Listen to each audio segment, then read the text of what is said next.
अस्सलाम वालेकुम दोस्तों, मैं आपको परफेक्ट वेब सॉल्यूशंस की तरफ से वेब डिज़ाइन के एक और क्रैश कोर्स में खुशामदीद कहता हूं। दोस्तों, मेरा नाम इमरान कासिम है और आज के इस वेब डिज़ाइन के वीडियो ट्यूटोरियल में हम एक और CSS प्रॉपर्टी के बारे में सीखेंगे कि जो कि रिस्पॉन्सिव वेबसाइट डिज़ाइन में बहुत ज़्यादा यूज़ होने वाली प्रॉपर्टी है और वो है डिस्प्ले प्रॉपर्टी। और इस डिस्प्ले प्रॉपर्टी की हम तीन जो मोस्ट यूजेबल या जो सबसे ज़्यादा यूज़ होने वाली वैल्यूज़ हैं, इनलाइन ब्लॉक और इनलाइन ब्लॉक, उनके बारे में आज इस वीडियो ट्यूटोरियल में डिस्कशन करेंगे और देखेंगे कि इनमें क्या चीज़ें कॉमन है, क्या डिफरेंसेस हैं। तो इससे पहले कि मैं अपने इस वीडियो ट्यूटोरियल को स्टार्ट करूं, मैं आपसे रिक्वेस्ट करूंगा कि अगर आपने अभी तक हमारे YouTube channel perfect web solutions को सब्सक्राइब नहीं किया तो काइंडली इसको सब्सक्राइब ज़रूर कर लें और साथ में मौजूद जो बेल का नोटिफिकेशन आइकन है उसको प्रेस करना मत भूलिएगा, ताकि आपको हमारी आने वाली हर नई वीडियो या सीरीज़ की नोटिफिकेशंस मिलती रहें और आप उनसे अप टू डेट रह सकें। Thank you very much. तो चलिए शुरू करते हैं इस वीडियो ट्यूटोरियल को। तो सबसे पहले हम देखते हैं कि इनलाइन एलिमेंट्स कौन से होते हैं, इनलाइन या CSS प्रॉपर्टी क्या काम करती है। तो इनलाइन जो CSS प्रॉपर्टी है वो ये काम करती है कि वो जो उसके अंदर मौजूद एलिमेंट्स होते हैं उनको रिगार्ड करती है, उन पर जो भी CSS वगैरह अप्लाई हो उसके हिसाब से अपने आप को एडजस्ट करती है। इनलाइन जो इस इनलाइन की खसूसियत है, मतलब अगर हम एक इनलाइन एलिमेंट है, स्पैन टैग जैसे एक इनलाइन एलिमेंट है, उसको इनलाइन इसलिए कहा जाता है कि उसकी डिस्प्ले प्रॉपर्टी इनलाइन है। और डिव को ब्लॉक लेवल एलिमेंट इसलिए कहा जाता है कि उसकी डिस्प्ले प्रॉपर्टी जो होती है वो ब्लॉक लेवल होती है, उसकी डिस्प्ले कॉलन ब्लॉक होती है, तो इसलिए उसको ब्लॉक कहा जाता है। अब स्पैन जो है, चूंकि इसकी default property display colon inline होती है, तो इसलिए इसको इनलाइन एलिमेंट कहा जाता है। अब अगर मैं यहाँ पर स्पैन टैग ऐड करता हूँ और उसको कुछ टेक्स्ट दे देता हूँ, तो स्पैन टैग जो है वो स्पेस उतनी ही लेगा जितना उसके अंदर टेक्स्ट होगा। अगर ये टेक्स्ट की लेंथ कम है, जैसे मैं इसको 5 कर देता हूँ, तो ये 5 ले लेगा स्पेस। सेव किया तो ये देखिए इसने उतनी ही स्पेस ली। अगर हम नेक्स्ट स्पैन टैग ऐड करेंगे जिसकी लेंथ भी 5 हो, तो वो इसके नेक्स्ट आएगा। इसी तरीके से हम स्पैन टैग ऐड करते जाएंगे तो वो उसी हिसाब से उसके सामने स्पेस लेता जाएगा जब तक उसको स्पेस मिलती रहेगी। और दूसरी इंटरेस्टिंग चीज जो इसमें ये है कि अगर उसको अब स्पेस कुछ करैक्टर्स के लिए स्पेस नहीं मिलती तो वो नेक्स्ट लाइन पे मूव कर जाएंगे करैक्टर्स। तो ये देखिए लोरेम एप्सम को यहाँ पर स्पेस मिल गई, लेकिन $sit emit को नहीं मिली, तो वो नेक्स्ट लाइन पर आ गया। तो ये एक फ्लो बन जाता है कुछ इस तरीके से स्पैन जो इनलाइन एलिमेंट्स होते हैं। तो हमेशा जो इनलाइन एलिमेंट्स होते हैं उनको हम यूज करते हैं दूसरे ब्लॉक लेवल एलिमेंट्स के अंदर। स्पेशली स्पैन को यूज किया जाता है P टैग या H1 जो हेडिंग टैग्स होते हैं उनके अंदर यूज किया जाता है to differentiate the properties of certain elements. जैसे मेरे पास यहाँ पे डिस्प्ले इनलाइन है, ब्लॉक है और इनलाइन ब्लॉक लिखा हुआ नजर आ रहा है। अगर मैं इनको डिफरेंट कलर्स देना चाह रहा हूँ तो सिंपली मैं क्या करूंगा, इनको स्पैन टैग में ऐड कर दूंगा इस तरीके से। और इसको मैं ब्लॉक को ब्लैक ही रखना चाह रहा हूँ तो इस पे स्पैन टैग नहीं लगाऊंगा, तो इस पे मैं स्पैन टैग लगा दूंगा। तो आप देखेंगे कि इस तरह ऐड करने से इन पर कोई इफेक्ट नहीं पड़ा। तो अगर मैं इसको यहाँ पर इनलाइन को मैं कह देता हूँ स्टाइल, जो कि इनलाइन स्टाइलिंग है, कलर रेड, अब देखेंगे कि सिर्फ और सिर्फ जो इनलाइन लिखा हुआ है उसका कलर रेड हुआ है। इसी तरीके से मैं इनलाइन ब्लॉक जो है उसका कलर भी चेंज कर देता हूँ, येलो कर दिया। तो अब से या इसको मैं ब्लू कर देता हूँ, जरा प्रोमिनेंट हो जाएगा। तो अब आप देख सकते हैं कि इसका जो कलर है वो सिर्फ ब्लू हुआ है इनलाइन ब्लॉक का। तो इस तरीके से हमारे पास इनलाइन एलिमेंट्स जो होते हैं ये बहुत यूजफुल एलिमेंट्स होते हैं। हम इनकी मदद से सर्टेन एलिमेंट्स की प्रॉपर्टीज को चेंज कर सकते हैं, सर्टेन टेक्स्ट को या सर्टेन प्लेसेस में इनको यूज करते हुए without making any changes in that particular tag या पर्टिकुलर स्टाइल। तो देखिए स्टाइल पर कोई इफेक्ट नहीं पड़ा, हमारा जो डिस्प्ले थी वो सेम रही, सिर्फ कलर्स हमने चेंज कर दिए। इवन अगर हम फॉन्ट साइज चेंज करना चाहें सिर्फ इनलाइन और इनलाइन ब्लॉक का, तो वो भी हम यहाँ पर चेंज कर सकते हैं। तो जो नेक्स्ट इसकी प्रॉपर्टी है वो ये है इनलाइन की, कि इस पे हम हाइट और विड्थ अप्लाई नहीं कर सकते, बल्कि हम इसके अंदर मौजूद जो एलिमेंट्स हैं उस पर जितनी हाइट और विड्थ लगाएंगे, या उस पर जितनी भी हाइट और विड्थ नहीं, उस पर जितना भी उसकी स्टाइलिंग अप्लाई करेंगे तो उस हिसाब से वो चेंज होगा। अब देखिए मैं यहाँ पर इसको बॉर्डर दे देता हूँ, अगर बॉर्डर 2 पिक्सल सॉलिड ब्लैक, तो अब जो हमारे पास इन लाइन है इस पर देख सकते हैं बॉर्डर लग गया। अब इसको मैं पैडिंग दे देता हूँ अगर 10 पिक्सल, तो अब देखा इस बॉक्स का साइज ऑटोमेटिकली चेंज हो गया, लेकिन स्टिल जो ब्यूटी है इन लाइन की उसने इसको ब्रेक नहीं किया। अगर मैं इसका 50 कर देता हूं तो इसने इस लाइन को स्टिल ब्रेक नहीं किया। तो ये होती है इनलाइन की खूबी कि इनलाइन एलिमेंट्स को हम दूसरे ब्लॉक लेवल एलिमेंट्स के अंदर यूज करके उनके ऊपर डिफरेंट स्टाइलिंग अप्लाई कर सकते हैं। अब यहाँ पर मैं इसका बैकग्राउंड कलर भी चेंज कर सकता हूँ।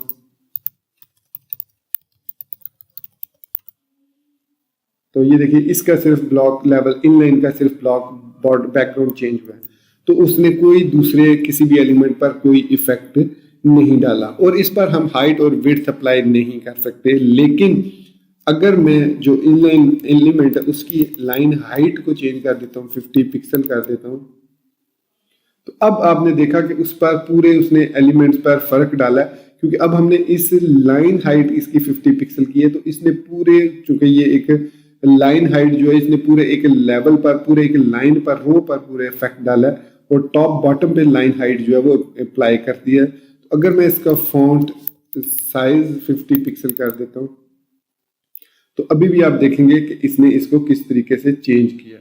ठीक है, तो यहाँ पर ये साइज इसका, अगर यही वाली मैं सारी प्रॉपर्टीज यहाँ से मैं इसको कट करता हूँ, कॉपी करता हूँ, और यही वाली सारी प्रॉपर्टी मैं इधर भी अप्लाई कर देता हूँ, तो अब आप देख सकते हैं कि यही प्रॉपर्टीज इस पर भी अप्लाई हो गई, इनलाइन ब्लॉक पर भी, और इन्होंने एडजस्ट कर दिया बाकी एलिमेंट्स को। और इसके बाद हमारी जो स्टाइलिंग है उस पर स्टिल जो है वो सिंगल लाइन में ही जो कुछ हो रहा है वो हो रहा है। हमारा जो H1 टैग है उस पर कोई इतना खास इफेक्ट नहीं पड़ रहा, वो ब्रेक नहीं हो रहा, अनलेस अनटिल अगर हम बहुत ही कुछ ज्यादा चेंजेस, प्रोमिनेंट चेंजेस करें, जैसे मैंने 150 पिक्सल कर दिया, तो देन अब ये एक और किस्म का हमारे पास स्टाइल आप देख सकते हैं बन चुका है, which is look bit good as well, कि इनलाइन और इनलाइन ब्लॉक जो है वो इस तरीके से नजर आ रहा है। तो खैर ये एक लिमिट होती है हर डिजाइन की, आप उस लिमिट से जब क्रॉस करते हैं तो फिर आपका जो लाइन, वो जो स्टाइल है वो ब्रेक होना शुरू हो जाता है। तो ये था हमारे पास इनलाइन प्रॉपर्टी। तो इनलाइन प्रॉपर्टी के बाद हमारे पास जो नेक्स्ट प्रॉपर्टी जो वैल्यू है डिस्प्ले की वो है ब्लॉक। अब जिस तरीके से ब्राउजर हमें सर्टेन एलिमेंट्स को इनलाइन असाइन करता है, जैसे स्पैन और स्ट्रॉन्ग को हमने देखा, स्पैन के अलावा स्ट्रॉन्ग है, EM है, और इसके अलावा B है, बोल्ड, तो ये 2-4 एलिमेंट्स ऐसे हैं जो कि इनलाइन एलिमेंट, IMG जो टैग है वो भी एक इनलाइन एलिमेंट है। ऑल दो उसमें हम जो इमेज सोर्स देते हैं उसको हम जितना भी हाइट और विड्थ दे लें उतना ही इमेज डिस्प्ले होगा, लेकिन बेसिकली जो IMG टैग है वो एक इनलाइन टैग है, तो उस पर इनलाइन वाली तमाम खूबियां अप्लाई होती हैं। उसको हम हाइट और विड्थ उसकी चेंज नहीं कर सकते, इमेज की हम हाइट और विड्थ चेंज कर सकते हैं with width and height property, लेकिन IMG इटसेल्फ एक इनलाइन टैग है। तो बात कर रहे थे हम ब्लॉक लेवल की, तो जिस तरीके से हमारे पास कुछ डिफॉल्ट इनलाइन एलिमेंट्स हैं, इसी तरीके से कुछ डिफॉल्ट ब्लॉक लेवल एलिमेंट्स भी हैं हमारे पास। जिसकी एग्जांपल H1 है, और इसके अलावा हमारे पास P टैग है, div टैग है, सेक्शन है, आर्टिकल है। मतलब हमारे पास जो है HTML के अंदर ज्यादा जो तादाद है वो ब्लॉक लेवल एलिमेंट्स की है, और जो इनलाइन एलिमेंट्स हैं वो बहुत ही कम है। क्योंकि इसकी रीजन मैं यहाँ पर आपको बताता चलूं कि HTML और CSS के अंदर हम ब्लॉक लेवल एलिमेंट्स को इनलाइन बना सकते हैं और इनलाइन एलिमेंट्स को ब्लॉक लेवल का भी बना सकते हैं। सपोज ये मेरे पास स्पैन टैग है, तो मैं यहाँ पर अगर सिंपली स्पैन को डिस्प्ले ब्लॉक कर देता हूँ, तो जितने भी स्पैन हमने यूज किए वो सब के सब अब ब्लॉक लेवल हो चुके हैं। मतलब हर एक स्पैन टैग ने अपनी फुल विड्थ ऑक्युपाई कर ली है, और अगर हम अब इसको विड्थ दे देते हैं 100 पिक्सल, तो अब उन पर विड्थ भी उसी तरीके से अप्लाई होगी। आप देख सकते हैं कि उस पर विड्थ भी उसी तरीके से अप्लाई हो रही है जिस तरीके से नॉर्मली ब्लॉक लेवल पर अप्लाई होती है। तो मतलब हमने उसको क्योंकि कन्वर्ट कर दिया ब्लॉक लेवल में, तो वो ब्लॉक लेवल में उस पर अब हाइट और विड्थ दोनों चीजें अप्लाई कर सकते हैं। तो दोस्तों डिस्प्ले जो ब्लॉक है उसकी जो सबसे पहली खूबी ये है कि उस पर हम विड्थ और हाइट अप्लाई कर सकते हैं।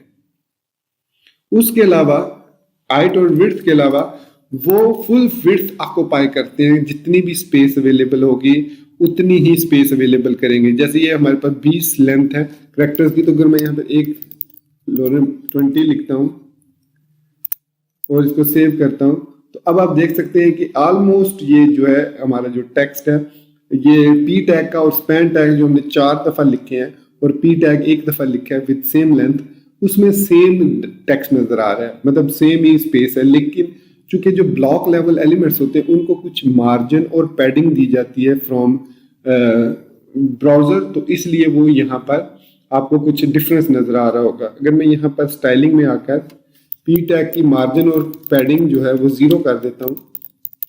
हम मार्जिन और पैडिंग्स को भी देखेंगे कि ये क्या है और कैसे काम करते हैं अपकमिंग वीडियोस में। तो यहाँ पर अब आप देख सकते हैं कि यहाँ पर भी हमारे पास 20 है और यहाँ पर भी 20 लेंथ है। चूंकि टेक्स्ट थोड़ा सा डिफरेंट है इस वजह से वो मैं यहाँ पर क्या करता हूँ, मैं इसको इसी टेक्स्ट को कॉपी कर लेता हूँ। लोरेम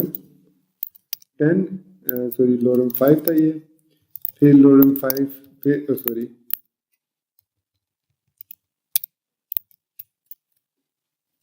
इसको मैं कॉपी पेस्ट कर लेता हूँ लोरेम 5, और इसको मैं कॉपी करता हूँ पेस्ट, तो एक दफा। अब आप देख सकते हैं कि इस पर भी हमें स्पैन टैग जो है इसको भी हम मार्जिन पैडिंग 0 कर देते हैं। Span margin 0 padding 0। तो अब ये जो आप देख सकते हैं कि लोरेम इप्सम $, इसमें चूंकि एक्चुअली स्पेस थी एक, तो वो जो स्पेस हमने एक्चुअली यहाँ पर भी स्पेस थी, ये जो, तो अब ये ठीक है। स्पैन पे मार्जिन पैडिंग, इनलाइन पर तो by default margin padding apply नहीं होता है, होता ही नहीं है, मतलब अप्लाई हो जाता है लेकिन होता नहीं है उस पर बाय डिफॉल्ट। तो अब आप देख सकते हैं कि हमारा जो टेक्स्ट है पी टैग और स्पैन टैग का सेम नजर आ रहा है। पी टैग हमारे पास एक ब्लॉक लेवल एलिमेंट है और स्पैन जो है हमारे पास इनलाइन एलिमेंट है। और चूंकि पी एक ब्लॉक लेवल एलिमेंट है तो इसने स्पैन के आगे से स्टार्ट नहीं किया, क्योंकि इस पर यहाँ पर स्पेस ऑल्दो अवेलेबल थी, लेकिन बिकॉज जो है ये पी एक ब्लॉक लेवल एलिमेंट है तो उसने नेक्स्ट रो को प्रेफर किया, उसने इसके आगे से स्टार्ट नहीं किया। लेकिन अगर हम यहाँ पर एक स्पैन टैग और ऐड कर देते हैं तो वो इसके आगे से ही स्टार्ट होगा, ये देख सकते हैं।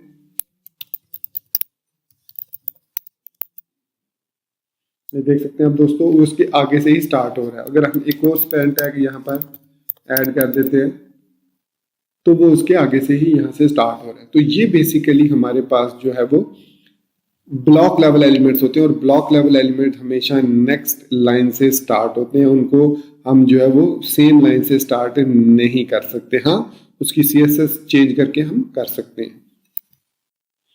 तो इनलाइन और ब्लॉक के बाद जो नेक्स्ट हमारे पास वैल्यू है डिस्प्ले प्रॉपर्टी की, वो है इनलाइन ब्लॉक, या इनको एक वर्ड पढ़ा जाता है इनलाइन डैश ब्लॉक। इसको आप इनलाइन स्पेस ब्लॉक भी लिखते हैं, लेकिन वो कुछ मॉडर्न ब्राउजर में सपोर्टेड है, कुछ ब्राउजर में वो सपोर्टेड नहीं है। लेकिन यहाँ पर हम inline dash block as a one word use करेंगे। अब इसकी प्रॉपर्टीज ये है कि इसमें इनलाइन वाली और ब्लॉक लेवल वाली दोनों प्रॉपर्टीज अवेलेबल है। मतलब इनलाइन में जिस तरीके से हम हाइट और विड्थ सेट नहीं कर सकते एलिमेंट्स की, लेकिन इनलाइन ब्लॉक में हम उसकी हाइट और विड्थ सेट कर सकते हैं, क्योंकि वो ब्लॉक लेवल भी है और इनलाइन भी एट द सेम टाइम है। तो ब्लॉक लेवल चूंकि फुल स्पेस ले लेते हैं, लेकिन चूंकि ये इनलाइन ब्लॉक है इसलिए ये फुल विड्थ नहीं लेगा। इसको हम चेंज कर सकते हैं, इसकी विड्थ और हाइट को जितना रखेंगे ये उतनी ही स्पेस लेगा। डिफरेंस ये है कि इनलाइन ऑटोमेटिकली वो स्पेस ऑक्युपाई करता है उसके अंदर मौजूद कंटेंट के मुताबिक, जबकि इनलाइन ब्लॉक को हमें स्पेस बताना पड़ती है कि भाई इतनी स्पेस तुमने लेनी है, उससे ज्यादा स्पेस तुम नहीं ले सकते। तो यहाँ पर मैं इसको एक्सप्लेन करने के लिए यहाँ पर ये सारा टेक्स्ट खत्म करता हूँ, और यहाँ पर एक पी टैग ले लेते हैं और उसको दे देते हैं लोरेम 10, और एक पी टैग और ले लेते हैं, इसको भी दे देते हैं लोरेम 10, और एक पी टैग और ले लेते हैं, इसको भी दे देते हैं लोरेम 10। तो ये अब तीनों हमारे पास 3 रोज में डिस्प्ले होंगे। एक्चुअली यहाँ पर इनलाइन ब्लॉक और मैंने वो शायद खत्म कर दिया उसको भी, इनलाइन ब्लॉक को, तो रीसेट करते हैं यहाँ पर। हाँ, यहाँ से मैं खत्म करूंगा, तो अब ये ठीक हो गया। तो यहाँ पर एक मैं ले लेता हूँ पी टैग, 3 पी टैग लेते हैं हम। अब बाय डिफॉल्ट ये तीनों ब्लॉक लेवल है, ठीक है। हम किसी भी ब्लॉक लेवल को इनलाइन ब्लॉक बना सकते हैं और किसी भी इनलाइन एलिमेंट को भी ब्लॉक लेवल बना सकते हैं। तो जरूरी नहीं कि पी टैग ही, स्पैन टैग भी यहाँ पर यूज हो सकता था। तो खैर एनीवेज यहाँ पर चूंकि मैंने पी टैग यूज किया है तो मैं इसकी डिस्प्ले प्रॉपर्टी को कर देता हूँ इनलाइन डैश ब्लॉक। जैसे मैं इसको सेव करूंगा आप देखेंगे इस पर कोई फर्क नहीं पड़ा। अब चूंकि मैंने इसकी प्रॉपर्टी डिस्प्ले इनलाइन ब्लॉक कर दिया तो इसके अंदर इनलाइन वाली भी खसूसियात आ गई हैं और ब्लॉक लेवल वाली भी। ब्लॉक लेवल की खसूसियत ये सामने आई है कि इस पर हम ये हर एक टेक्स्ट जो है वो नेक्स्ट लाइन से स्टार्ट हो रहा है इनलाइन ब्लॉक के। इनलाइन वाली खसूसियत ये है कि जब हम इस ब्लॉक लेवल को एक विड्थ मखसूस विड्थ दे देंगे तो उस हिसाब से अगर उसके पास राइट साइड पर स्पेस बचती है तो वो दूसरे नेक्स्ट एलिमेंट को उस पर ले आएगा। देखिए मैं यहाँ पर विड्थ दे देता हूँ 100 पिक्सल। जैसे ही मैं 100 पिक्सल मैंने पी की विड्थ दी तो आप देख सकते हैं तीनों एलिमेंट्स जो है हमारे पास एक ही लाइन में आ चुके हैं। ऑल्दो इनके जो टॉप्स हैं वो डिफरेंट आ रहे हैं क्योंकि जब वो एक इनलाइन ब्लॉक एलिमेंट मूव करता है from next line to previous line तो उसमें कुछ मार्जिन और पैडिंग जो है वो ऐड हो जाता है। तो इसको खत्म करने के लिए हम यहाँ पर इसकी वर्टिकल जो अलाइन है वो टॉप कर देते हैं नॉर्मली। तो जैसे ही मैंने वर्टिकल अलाइन टॉप किया तो ये देख सकते हैं आप तीनों जो टेक्स्ट हैं वो सेम अलाइन हो चुके हैं। अगर मैं इनको बॉटम कर देता हूँ तो ये बॉटम साइड से अभी जैसे बाय डिफॉल्ट आए थे वैसे हो जाएंगे। अगर मैं सेंटर कर देता हूँ तो भी ये इसी तरीके से अब ये सेंटर बेसिकली डिस्प्ले हो रहे हैं लेकिन चूंकि टेक्स्ट थोड़ा सा ज्यादा है जैसे मैं ये टेक्स्ट यहाँ से खत्म कर देता हूँ तो अब आपको सही वो सेंटर में नजर आ रहा है कि ये अब हमारे पास टेक्स्ट जो है वो सेंटर में है। अगर मैं इसको भी यहाँ से थोड़ा सा कम कर देता हूँ तो अब ये सेंटर में आ रहा है। ये देखिए इसको भी खत्म करता हूँ तो ये ऑटोमेटिकली सेंटर में अलाइन हो रहे हैं। तो ये बाय डिफॉल्ट अगर सेम टेक्स्ट होगी उनकी लेंथ सेम होगी तो देखिए मैंने यहाँ पर उसको अब खत्म भी कर दिया। तो अगर उनमें चेंजेस होंगे कुछ टेक्स्ट ज्यादा होगा जैसे इसमें अगर मैं कुछ डमी टेक्स्ट ऐड कर देता हूँ तो इससे उनके जो लेंथ है वो गड़बड़ हो जाएगी। अब इसने जितनी लेंथ इसकी ली है हाइट जितनी इसकी है उस हिसाब से इसने इसकी हाइट भी अप्लाई कर दी है। तो अब हमें जैसे पता है कि हम इन पे हाइट भी सेट कर सकते हैं तो यहाँ पर मैं हाइट भी 100 पिक्सल दे देता हूँ।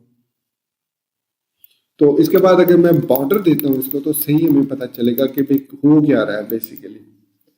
तो अब आप देख सकते हैं कि बॉर्डर देने से हमें पता चल रहा है कि बेशक हमने हाइट 100 पिक्सल दे दी है लेकिन स्टिल जो टेक्स्ट है उस वो हमारा इस तरीके से जैसे नजर आना चाहिए वैसे नजर नहीं आ रहा। ये जो है ये नीचे थोड़े से आ रहे हैं। इट मीन हम यहाँ पर वर्टिकल अलाइन जो है इनलाइन ब्लॉक पर यूज करेंगे और हम इनको टॉप कर देंगे तो ये हमारे बॉक्सेस जो हैं एक ही लाइन में टॉप पर आ जाएंगे। तो इनलाइन ब्लॉक के पास दोनों खसूसियात मौजूद हैं।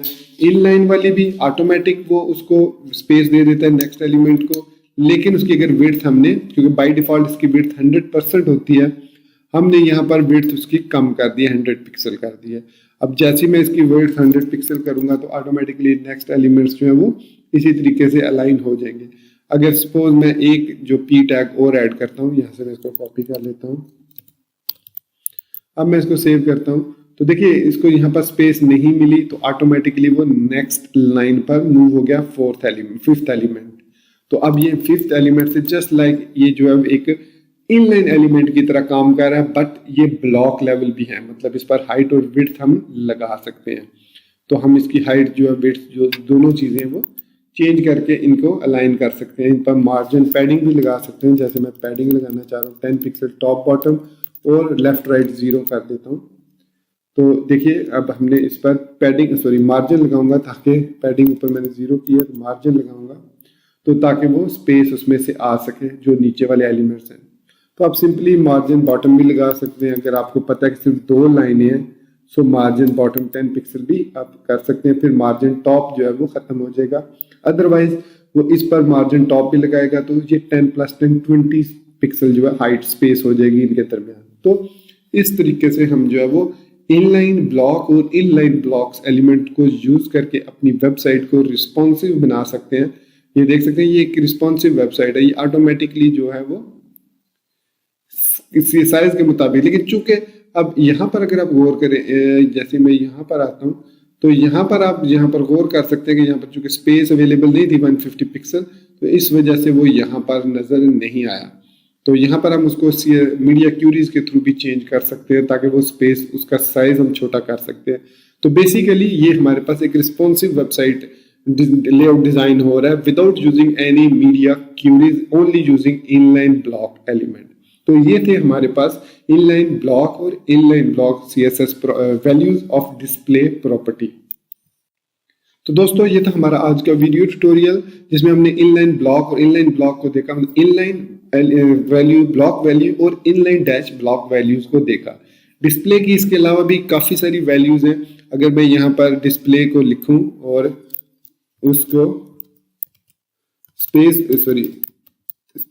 प्रेस करूं तो यहाँ पर आप देख सकते हैं कि इसकी बेशुमार प्रॉपर्टीज हैं जिसमें से 3 ये हैं। इसके अलावा फ्लैक्स है, ग्रिड है, फिर फ्लैक्स रूट है, इनहेरिट है, इनिशियल है, इनलाइन ब्लॉक हम कर चुके हैं, इनलाइन फ्लैक्स है, लिस्ट आइटम है, इनलाइन टेबल है, इनलाइन फ्लैक्स बॉक्स है, रूबी मतलब बेशुमार इसकी प्रॉपर्टीज हैं। लेकिन मोस्ट कॉमनली जो डिजाइनिंग में यूज होती है वो यही इनलाइन ब्लॉक और इनलाइन डैश ब्लॉक वैल्यूज है।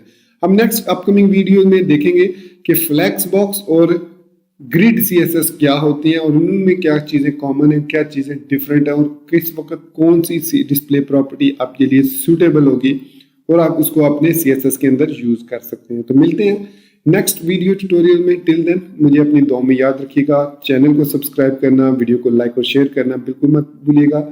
सो guys, thank you very much for being with me till the end. Take care, goodbye and अल्लाह हाफिज।